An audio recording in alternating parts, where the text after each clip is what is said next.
But yeah, I was excited when I found out that I got traded to Alaska. Yeah. Just because, again, I didn't feel like I fit at that time at Rain or Shine, Wellcoat. And like I said, my career really blossomed. Like my first conference with Alaska, we make the finals. My very first conference, we make the finals. So I mean, being at Alaska was a great experience there. The management there is very professional. They taught me to take a business approach to basketball, because back then it was just, I want to play. You know what I mean? Yeah. So, but yeah, it was my Alaska days was great too. Just because, I mean, we made so many finals appearances. I think we only won one championship though. Yeah. But we made a lot of finals appearances. And I mean, like I said, I was at that point in time, I was leading the league in minutes, or I was like top 3 or something like that. So it was fun. Why do you think you excelled in Alaska? Like, was it more of a change in role, or was it your teammates? Was it Coach Tim? Because I believe, that's when I thought I saw you playing well in the Alaska in 2008 or 2009 until 20 that year. Yeah, to be honest, I give all the blame. I give all the credit to Coach Tim.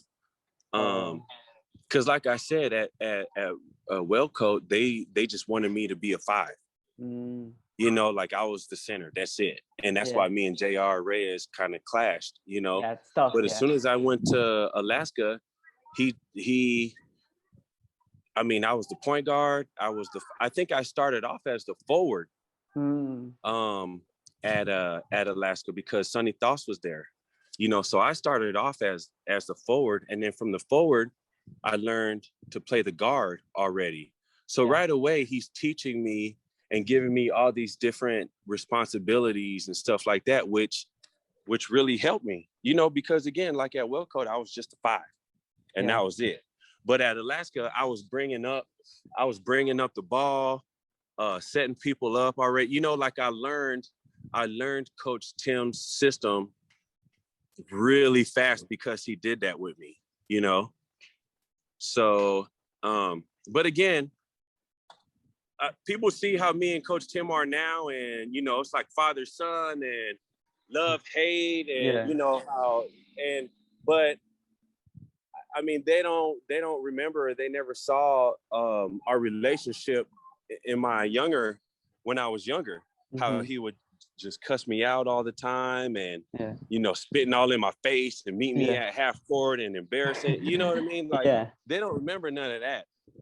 So they don't remember none of that. You know what I mean? So I mean, it took a long time for me to coach Tim to get to where we're at now, and for him to trust me like how he does. And to be honest, even me trusting him. I mean, because there's a lot of times where I'm like, man, what is he doing? What is Coach Tim doing? And I would be frustrated and all that kind of stuff. But then after a while, I was like, hey, he knows what he's doing, like he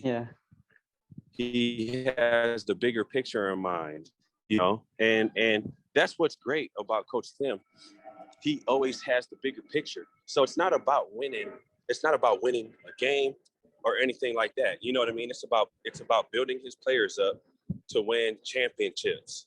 He'll always say, any team could win one championship, but great teams win championships. Yeah, so, for sure. Yeah. Yeah, you know what I mean? So that's the path that we're on.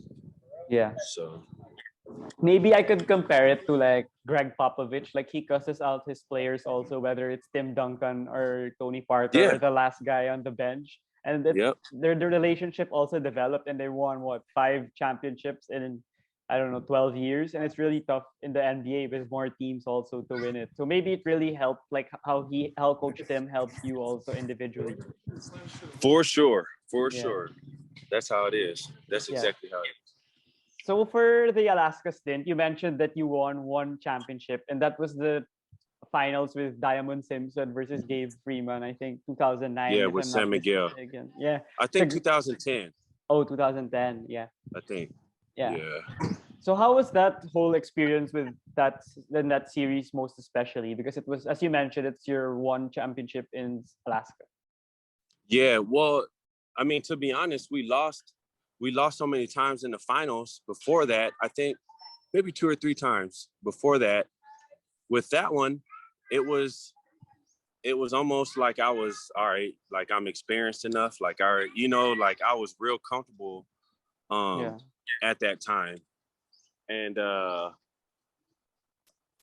was a really good series, but I think we beat them in 6. I think. Yeah, 6. Yeah. If I could. Yeah.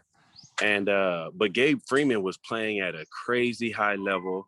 I think Jay Wash was on that team when he was in his prime. Yeah. I mean, all those guys, like San Miguel is in my eyes the best franchise, right? Yeah, they're like, and all those guys, they're all going to be considered legends in the game and all that kind of stuff. And Siegel, I think, was there. I think, but to be honest, I feel like even in the Pure Foods championship when they beat us, I think we were favored to win that because we were just playing at such a high level.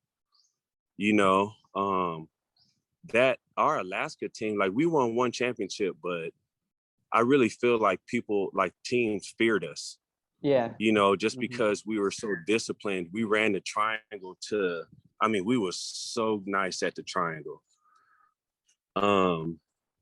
Defense was really, we've always been top in defense, for the most part. And that Alaska team, like we ran the triangle so well. So you mentioned that you guys ran the triangle really well. And from a personal standpoint, one of my coaches in Southridge before, we tried running it and it was really messy. Maybe because we didn't have a lot of practice with it. So on games would be like all over the place.